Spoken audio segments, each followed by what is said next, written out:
Vous allez entendre 2 fois un enregistrement sonore de 3 minutes environ. Vous aurez tout d'abord 1 minute pour lire les questions. Puis, vous écouterez une première fois l'enregistrement. Vous aurez ensuite 3 minutes pour commencer à répondre aux questions. Vous écouterez une deuxième fois l'enregistrement et après vous aurez encore 5 minutes pour compléter les réponses. Alors, lisez les questions. Les corrigés sont à la fin de la vidéo.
Tous les parents qui nous écoutent vont savoir de quoi je parle. Chaque matin, qu'il fasse beau, qu'il pleuve ou qu'il vente, des centaines de milliers de parents accompagnent leurs enfants chez la dame qui les garde. Elles sont 300 000, ces dames qui prennent soin de 740 000 petits. Le ministre délégué à la famille présente aujourd'hui un projet qui va donner à ces dames enfin un vrai statut. Catherine M, bonjour. D'abord, on va éviter les confusions. Il ne s'agit pas des nounous qui viennent chez vous, mais des assistantes maternelles qui reçoivent les enfants chez elles. Elles sont un maillon fondamental dans la vie des familles et enfin, elles vont recevoir des garanties comme n'importe quel salarié. Oui, parce que tout simplement, elles rejoignent le droit commun du travail. Alors qu'est-ce que cela veut dire ?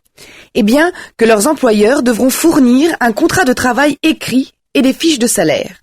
Ce n'était pas toujours le cas jusqu'à présent. Ensuite, point fondamental, elles ne travailleront plus à la journée, mais à la semaine ou au mois. Les parents doivent les payer même si l'enfant est absent. Jusqu'à présent, ce n'était pas le cas. Ils ne pourront plus invoquer des circonstances contraignantes pour expliquer que l'enfant ne vient pas chez sa nounou. Cette formule a été supprimée. Cela veut dire qu'il faudra fournir un motif sérieux, un certificat médical pour justifier l'absence et le non-paiement. Est-ce que les nounous seront mieux payés d'une façon générale ? Eh bien, cela dépendra du nombre d'enfants gardés. Elles peuvent désormais s'occuper de 3 équivalents plein temps. Par exemple, de 2 enfants à plein temps et de 2 autres à mi-temps. Cela leur permettra de mieux gagner leur vie. Selon le ministère de la Famille, cela peut représenter une augmentation de 17% en moyenne.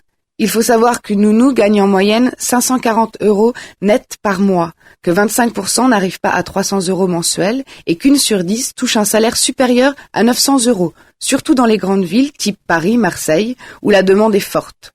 Dernier point, elles pourront fixer elles-mêmes leur date de congé. C'est plutôt mieux pour les nounous, mais c'est aussi plus de tranquillité pour les parents. Oui, parce que ces nounous devront se former avant d'accueillir un premier enfant.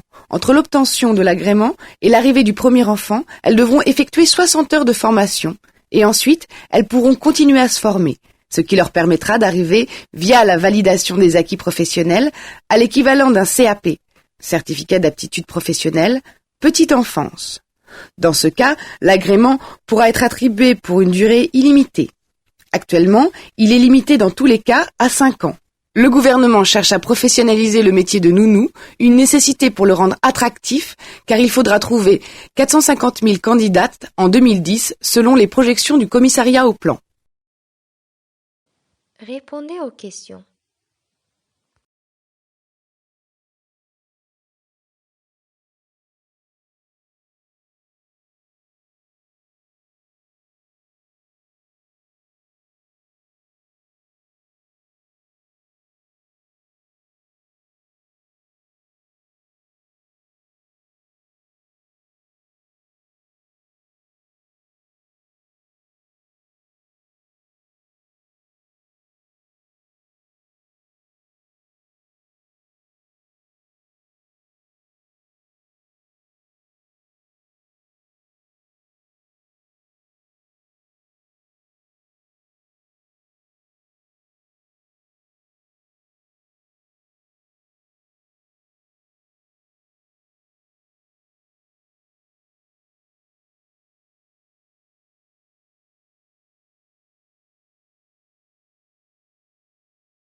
Tous les parents qui nous écoutent vont savoir de quoi je parle. Chaque matin, qu'il fasse beau, qu'il pleuve ou qu'il vente, des centaines de milliers de parents accompagnent leurs enfants chez la dame qui les garde.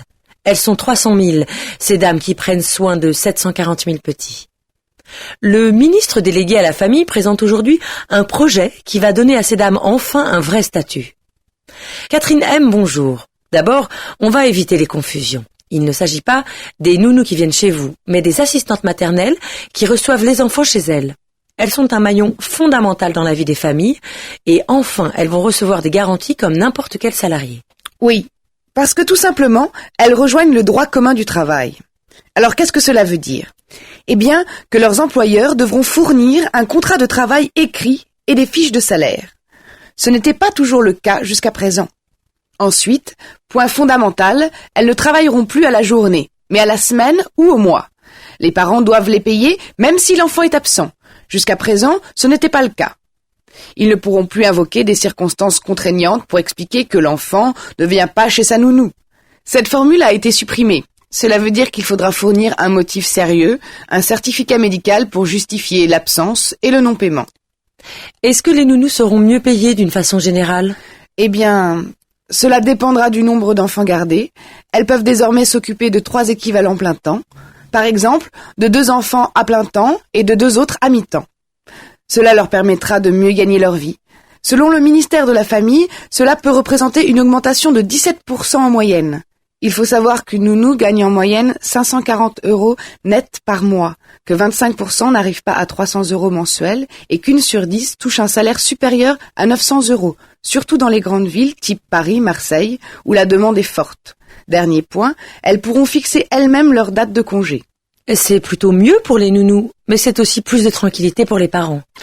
Oui, parce que ces nounous devront se former avant d'accueillir un premier enfant. Entre l'obtention de l'agrément et l'arrivée du premier enfant, elles devront effectuer 60 heures de formation et ensuite, elles pourront continuer à se former, ce qui leur permettra d'arriver, via la validation des acquis professionnels, à l'équivalent d'un CAP, certificat d'aptitude professionnelle, petite enfance.